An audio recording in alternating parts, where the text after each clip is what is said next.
Flower of Life and Phyto 5. A geometric pattern of evenly spaced, repeating, overlapping circles of equal radii in two-dimensional space.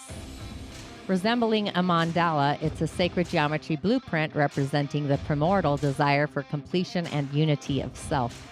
For this reason, Phyto 5 adopted the Flower of Life to graphically depict the quantum nature of its 5 elemental lines of skincare. Like the tangible flower, the Flower of Life blooms too, radiating the first vibratory patterns of the universe, showing us that all things emerge from one perfectly organized pattern. The geometric pattern of the Flower of Life represents the essential concept of quantum physics.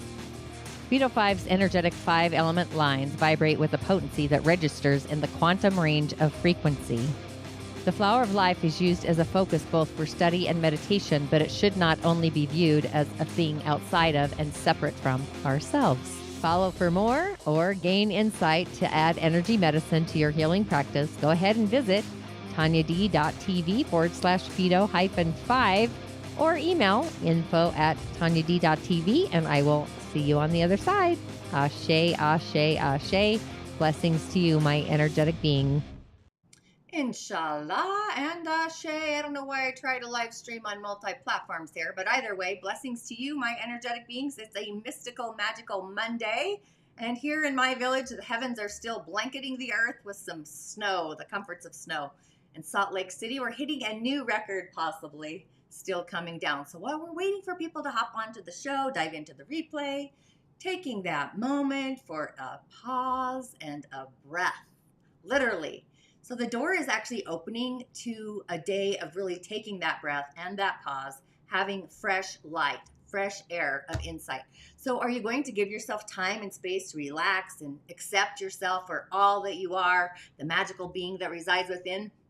It's a day of reconciliation, a day of flow, of being in the peace, the peaceful waters, a sense of fairness, the act of balancing how you might normally act towards yourself. Are you acting in kindness? And are you acting in kindness to others out into the world?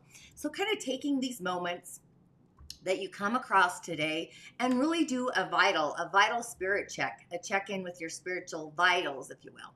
Just be sure that you're feeling those inner peaceful waters, feeling at peace with how you do treat yourself, because how you do is going to actually mirror that out to the world, how to treat you. So as we travel through the season of Aries of who am I?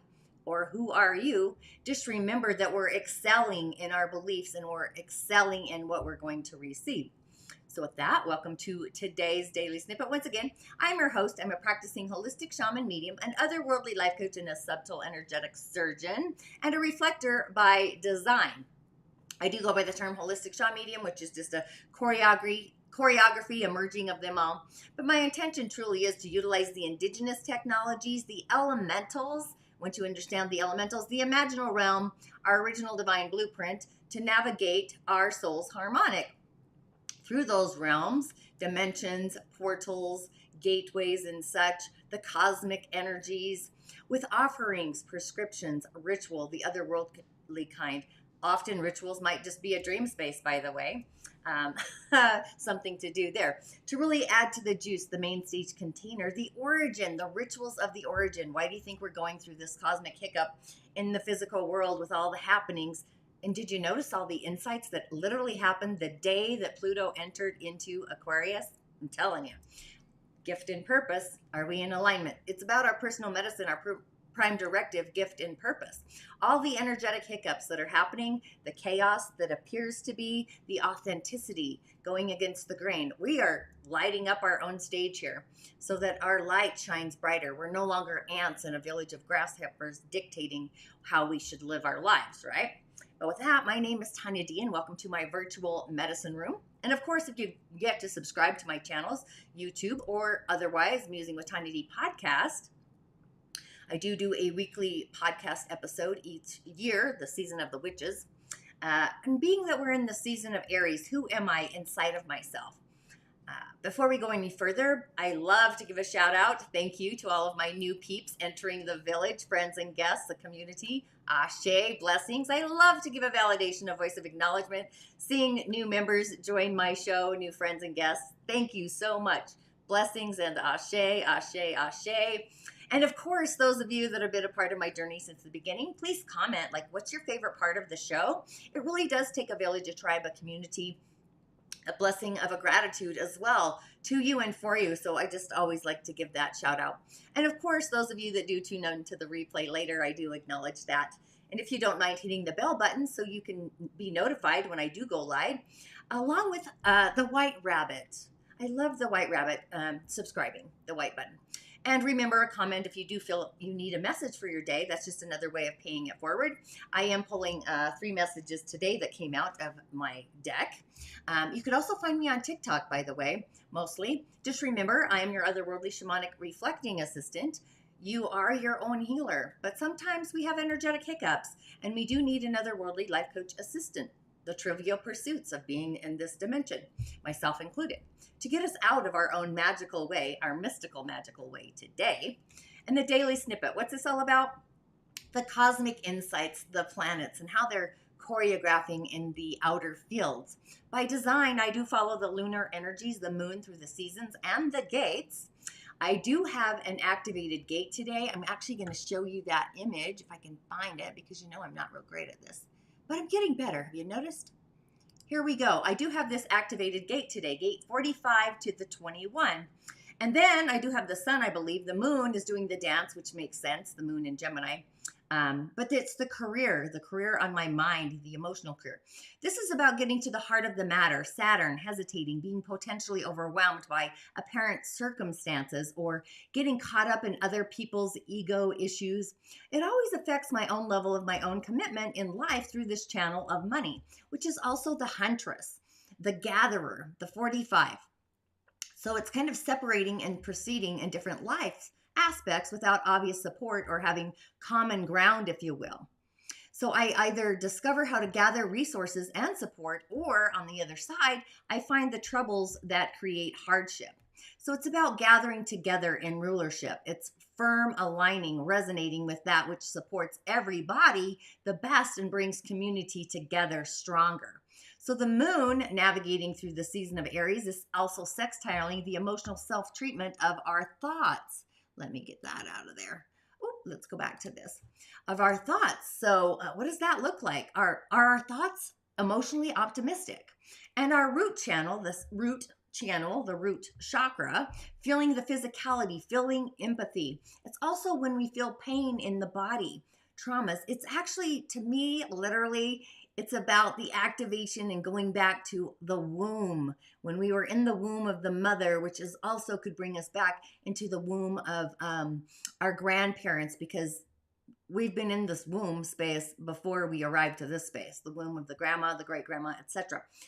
Science has done this whole thing. I'm not going to get into that, but it's about rooting our intentions, our manifestations of who we are right now in this world. And today it's through the voice. It's through our throat chakra, our hearing sister, telepathy, and the elementals, the 4 pillars. I'm going all over the place. I love the 4 pillars. It really, I do a mystery guest on Sundays if you're interested in having your 4-pillar chart looked at. There's a whole choreography that happens there in the elemental realms. We get activated there as well.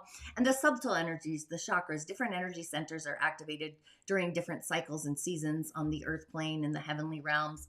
I do bring in the channels, the pathways, the meridians sometimes, even the auric fields, which we've been cleaning them, whether we're aware of it or not, or at least I've been cleaning mine along with my energetic centers, doing like an energetic vital scrub, if you will. But being that we are in this corridor, upgrading our self-treatment to who we are and who am I, how are we treating ourselves inside of us, our inner posture, our inner imagery, what does that image look like? So are you feeling a little bit of a zip or a zap?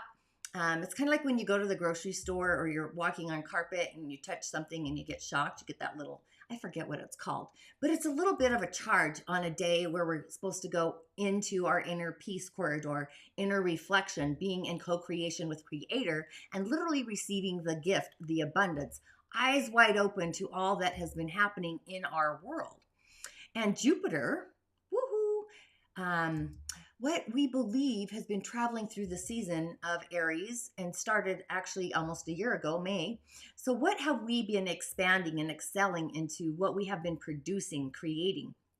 Is there anything that your heart would love to be the first at in your choreography?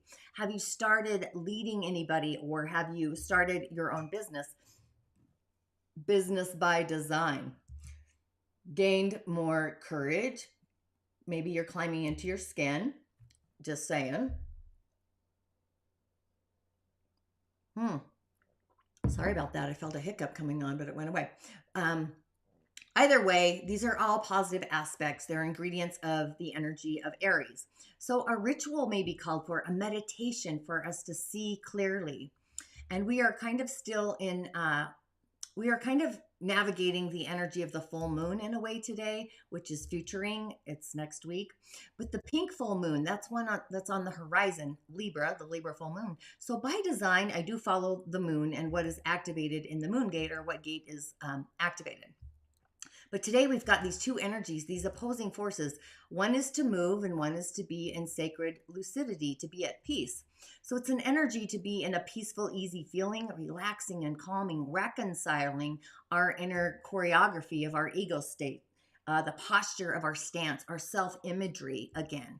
So you may feel a little exhausted, maybe you're tired, maybe you're out of steam, maybe you're having some self-reflection or realization. So the pause is needed, the breath of fresh air, taking that breath, taking that pause.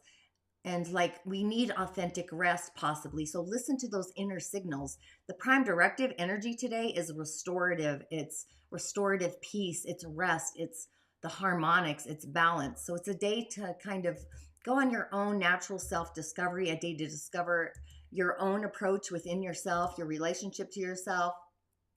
So this is really the opposing energy of the Aries season, which allows us to be more allowing in our operative, allowing the ego aspect, or that ingredient of who we are, to stop resisting to certain things or ideas and just allow to be in the flow, allowing ourselves to flow, to be open to new ideas and things, and receive the blessing from the universe, the blankets of the snow. So this is a moment in time and space, a chance to really consider, to respond differently, alternative, innovative inner self response, our inner world that we would normally not even consider. So this is kind of an access ingredient, if you're picking it up, a key to access and open that door. It's an energy of receiving that really grants us access to a heart field, the core of the star, who we are, allowing our main ingredient, the heart, to really weigh in on how we are treating ourselves. And ultimately, the heart is the one, it's the only opinion that our prime directive needs all along. And we all have a prime directive. We are all born into an elemental season. We all have intuitive gifts. Sometimes we just have energetic hiccups. So you may just have a variety of opinions for that optimum way to treat yourself, kind of choreographing this new way. So for pure perfection, I'm seeing white light streaming in, weighing in with the universal streams from the galactic frontier, if you will, the oneness field. Just ultimately, the one to choose is the one that is the most loving within ourselves, with the least resistance to our character, behaviors, and our action, our ego stance. So it's kind of time to unload and cease all the pressure upon ourselves and just open up and restore balance to all of our energetic centers, especially the root and the throat, the inner voice today, the manifestation of that voice, self-expression, and really finding an optimistic venue, the positive pathway to how we do treat ourselves, and taking notes. Put that as the highest of your priorities on the priority list for within yourself. Taking notice. So just a few announcements. I do have a new podcast. I'm sure you've checked it out. Look at me getting all creative. God's in a Box. If you've tuned in, this is Luciana Passeri. She's got some great shoes, by the way, too. So if you have a shoe fetish, which is also our root center. So I also find that curiosity, being grounded, shopping, rooted. God's in a Box. It's the partial title of her new book, God's in a Box, on my dresser, which I love the title. The places we're going to go. This is a very inspirational interview, a conversation. Comment, please, your favorite episode or your favorite show. So that's super awesome. And then I also have the 4 Pillars Mystery Guest on Sundays, Rising of the Origins, in my private group. Been really fun, whether you're watching it live or checking on the replay. And also, because I'm so excited about this, my podcast. Here we go. I'm all over the place, like I said. Oopsie. Nope. Wrong corridor. Apologize. There I am. The Witcher's Way to Manifestation. I'm choreographing a link for this. It's an opportunity to join me. It's an introduction, kind of introducing it. So I'm super excited. It's all about, we all manifest differently. We all have different activated gates and centers and chakras that we can utilize to manifest. So I'm going to be taking you on this journey, a foundation with the planets, with the elements, the chakras, and just all of the containers that we all have inside of us, like which one's activated. And I also have, of course, Mongolia, indigenous souls, if you wish to travel to the land with some medicine people, a village, a community, a tribe. I'm super excited about that. If you feel that in your design, in your heart, that you want to go indigenous, have a nomadic adventure. This is more about being a traveler more than a tourist, a being connected to the spirits of the land, the indigenous. And they're protected, which is great, honestly, right? We need to get back to our origins. So on the elemental highway, thanks for all my hiccups. I appreciate that. We do have a yang wood monkey of a day. So energetically, if you have these characters that you need in your 4 pillars chart, the energy changes and it brings you possibly something you need. The yang wood, I'm a yang wood day master, so I need all of the elements because yang wood is a tree. It's the birthing of a new tree in the month of the rabbit. So they carry different frequency, energy, vibrations, but also in the year of the rabbit, the month of the rabbit. So just remember, of all of the day masters, yang wood needs all of the elementals for balance. It's like being the tree of life, the tree of knowledge, and gathering all the things below the tree. We need them all. We need metal for pruning and trimming us up, kind of like the bonsai. We need water for nurturance. We need the sun so we can shine our light everywhere. But our day is missing fire. There's zero fire. I'm full of fire, so I don't worry about it so much. Fire to light the stage, bring out the action, the character, the charisma. And yin wood goes against our day. Those rabbits are frolicking. They're all frolicking, producing, being competitive. So there's lots of competition out there for a yang wood person today. The liver, the gallbladder, energy circulation, chi, prana. Energetically, I'd be actually working on the root center. If I was doing a wood body treatment, by the way, which actually is the choreography of the season, energetically and elementally. So that's kind of interesting, I find. So yeah, that's kind of all I have to say about that. But our day is forward thinking. It's determined. It's initiating. It's leading. It's future forward. So this is futuring a new future. And the monkey is not an asset for our day. It's going against us. It's an asset for the yin wood, however, trimming that up or putting a sacred circle around its stones. But of all the elements in the monkey, all of them are against our day. So it's like wealth is taken away or wealth is a gift. It's always the topsy-turvettes. I tend to think of the more optimistic when the when the world's falling apart. I'm trying to always get new skin, I guess. But resources are given kind of as a control factor. It's kind of like when the bank says they're helping you out, only to charge you that unforeseen interest rate that you can never get out from under the sheets of. But the only asset that our day has literally is the yin water and the year, which we can't get to. So that's like a mentor out on the horizon. So if you're not, or maybe, hopefully you're able to connect with nature. Hopefully the sun comes out. If you're able to go to some moving water and really planting seeds, nurturing seeds, maybe build a fire in your fireplace, a real fire, a heart-warming fire, possibly sitting with a candle, a yin fire candle. Go to your ancestor shrine, call in the spirits of the other world, strike a match, light a candle, and tune into the flame. And as you tune into the flame, maybe you're able to see clearly in the flame. You might see beings in the flame. That's what usually happens for me, just saying. But when we take this breath and we take this pause and we're striking the match, imagine in your soul the Pluto energy of our shaman's portal that's activated, by the way, in a very innovative, futuristic kind of way, seeing things either through the Book of Shadows, those Akashic records, or the shadow records. recalibrating them. And imagine, if you will, something that you are kind of kickstarting your heart, something that you've always wanted to do. Maybe you needed courage. The monkey's on your back, not allowing you to have the courage to do it until now, right? So really gazing into the sacred flame, safely, security, physicality, knowing that we are all birthing anew. And being that Aries is actually the beginning, the season of the zodiac and the natal charts, the first of the fire signs, this is like where we're birthing anew. For myself, it's my 8th house is kind of birthing anew, but it's at the cusp of my 7th. So I would say I'm birthing new partnerships, relationships here, relationships that actually treat myself better, treat me better, inside to outside. But the flame, as you're watching, tuning into it, doing the dance, like really meditating on the flame, dancing to your heart's content, the desire of your heart, and just allow yourself to open up and receive the hidden messages in the flame, if you will.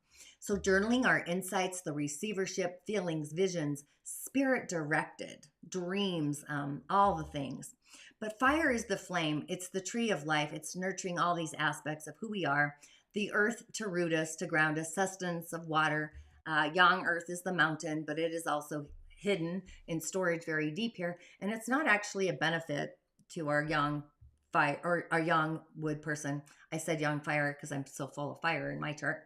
But the sun, the thing I love about the sun is the sun shines everywhere it goes. So if you're a yang fire day master, you shine light upon everything, even on a cloudy day like today, at least in my world.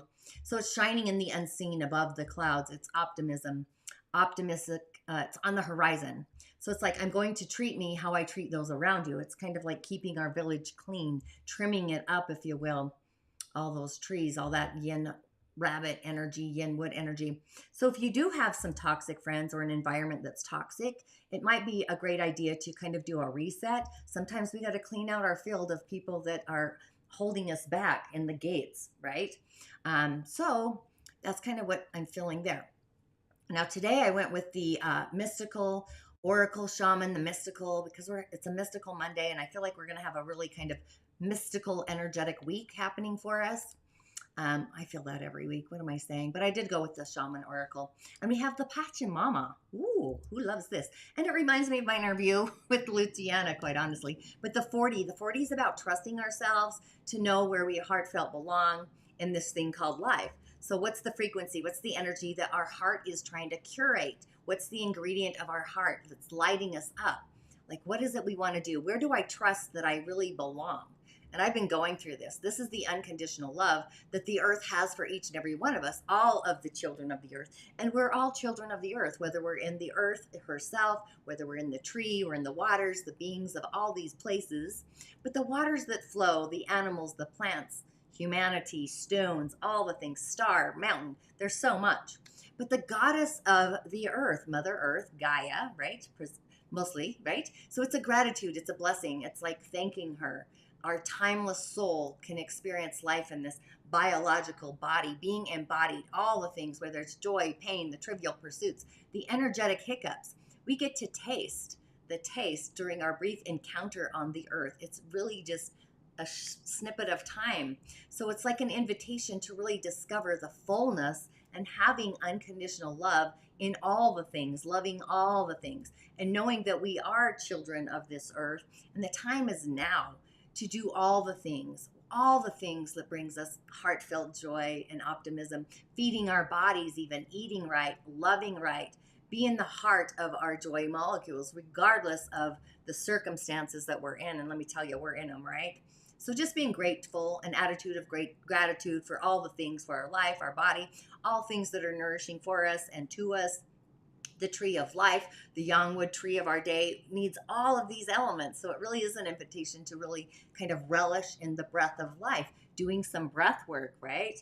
Cold showers, embracing both our pain and our joy, balancing, discovering to love both sides of that. What is the pain showing you? Just an idea. Pain, physical empathy is the root center. So it's this message of showing the earth mother, that we are really in appreciation, gratitude, going to Tingan Timbalu, do an offering to nature, to the earth, to Mother Earth, with all the blessings that really is upon us, and seeing those blessings, even though sometimes they feel like things are going against us. Just know what we resist often persists. So it's this act of being in gratitude, in service to the earth, planting seeds, planting trees, protecting the oceans, the endangered animals, the waters, the seas, all of the things, quite honestly. Of all the things is to be in kindness. Being kind of shepherds of the earth is kind of what I'm feeling to say, and connecting with the earth, which we kind of need that in our 4 pillars, by the way, now that I say that out loud. So our message for Tuesday, we have the arrow, which I love the arrow. It always reminds me of Melodoma, his book of water and of spirit. If there's any cowrie shell diviners listening in, hi there. But the 3, this is like, are we protecting our beliefs? Do we have boundaries around them? Are they sacred? Are they in a sacred heart? Holding them near and dear to our heart? Are we treating our beliefs with some self-care, knowing that they are ours? And we all have beliefs. We all have opinions.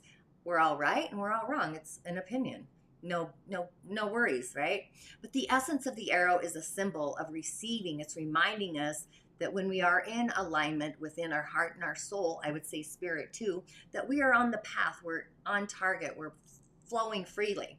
And we're soon to hit the mark, the bullseye, being authentic, true to our calling, our essence, our authenticity. We're in a year of transformation, releasing those attachments and just freeing up ourselves from bondage, ambition that's not even ours. Sometimes other people kind of place that upon us. So it's a moment of contact, revealing our intentions, heartfelt, into the material world. What does that look like? And the arrow is also symbolic of our need to be free, flowing, creatively free. But being otherworldly, it's a time to kind of admit that maybe by continuing down the path that we are on, we might be literally stubbing our own toe or shooting ourselves in the foot. It could possibly be that we are kind of so attached to the outcome, the winning of this game of life, really, that we've actually missed the true mark, our gift and our purpose. But not to worry, right? So what if our arrow was never meant to land where we intended it to or wanted it to? It's about taking the pause point, again, back to the breath and the pause, being in sacred alignment with who we are. So that's kind of there. I'll journey more into this one tomorrow, but that's kind of the frequency of it. And then Wednesday, you can't make this up, the serpent, which is the 46. It's a combo energy of both today's energy, Patchy Mama, and Tuesday, yesterday, or the arrow. So I kind of find that kind of funny. So we're opening up to accept, where do we belong? In doing so, are we loving and trusting this belonging? What are our heartfelt manifestations? What are we wanting to manifest that has our heart's desire and intentions, or the intentions of the other? I love the serpent energy. I see the serpent kundalini, red kundalini. So it's like we go from Patchy Mama, Mother Earth, to the life force of Mother Earth. That's kind of the frequency energy here. It's this coiled up serpent. I would go to the red flames, just because we need fire, the red flames of kundalini, bringing us passion and healing and renewal, rebirthing, really, and just offering us the fruits from the tree of knowledge, or the tree of life, in the Garden of Eden, if you will, just reminding us to shed our skin, shed the past, allowing the old to dissipate. I really feel this frequency. Actually, I won't get into that. It's like the fractals are like, I'm turning into totally an energy being with no matter. It's quite interesting that I've been going through. But this is like the forbidden fruit, the apple, offering us to really allow our passions to be set free, creativity as well, freedom. So this energy, it's beginning to stir, like literally within us. I believe it's probably starting even now, stirring within all of our energetic centers, the 7 in-body, the out-of-bodies. That's kind of what I play with in my corridor. Just gently asking us to really embrace the mystery and the magic, the mystical shedding of this old skin, the old ways of all the things that we possibly have been too attached to our stuff. We can't take the stuff with us anyway. So it's like welcoming in the vulnerable, the birthing of freshness, the newness, just bringing a fresh new experience into our lives, our passions, even our sexuality, all awakening in this spiraling energy. Often it feels very scary, right? Trusting, boundaries, lowering the boundaries, the walls that we put around us. But it's about trusting the wisdom of the serpent's life force and transforming all of these energies, sensual and otherwise, the earth star, into this mystical, magical. I would say the origin of the original. What is the origin of your manifestations? Where are they coming from? So I did stop on Wednesday with the message. I didn't have any more fly out. That's kind of, I sit on the floor and I do this thing and the cards fly. That's kind of what happens for me. But the intention of our day is to really take all of the pressure off of ourselves and just opening up to new ways of treating yourself, a new behavior, a new attitude, even new habits of healing, new habits of treating our bodies, our soul, all the things, of all things, kindness. It doesn't cost anything to be in kind, to be in love, to be in peace, joy, happiness, integrity, alignment, and just really reconciling, going to the waters, restoring our peace and becoming clear. Use fire as the elemental to become clear, to have some clarity. This reminds me, when I do a cowrie cell divination, of the ancestors being in the water area of my cloth. So if you were to pause and really think about it, the ingredients for treating ourselves better is simple by divine design. The energy is flexible, it's yin, the winds of change. Might feel a little lightning, a lot of energy there. Into the east, open the windows. So if you're able to, really go out into the world, spend the afternoon, try on new clothes. It reminds me of the emperor's new clothes, the earth's clothing, the earth's clothing as well. New ways to approach ourselves. It's like when you find a great pair of shoes or jeans or whatever, and you just feel amazing. It's like if the shoe fits, wear it. If the wind blows up your skirt, do it. Whatever it is, you're going to know when you have found the correct path, the correct one, especially when it lights up your heart and you have peace, you have clarity.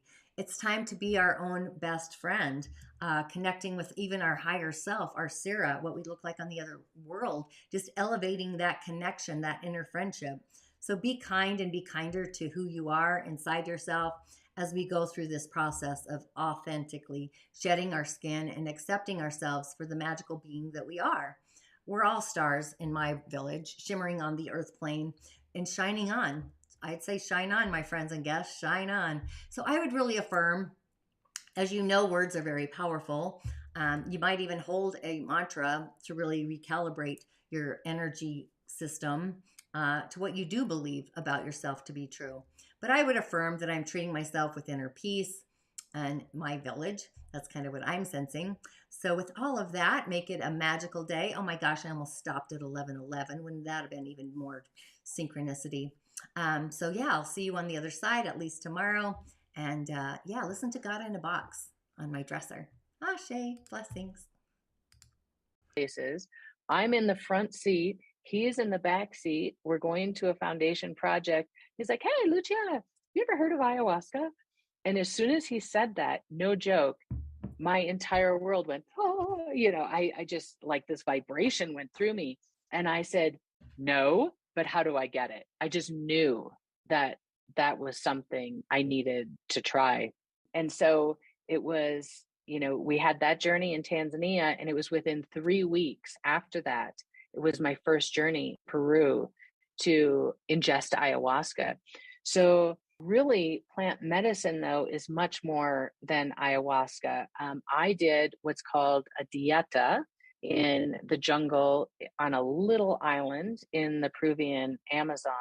And the idea with a dieta, the quick and dirty on it, is it's not to diet, it's not to lose weight, right? It means you diet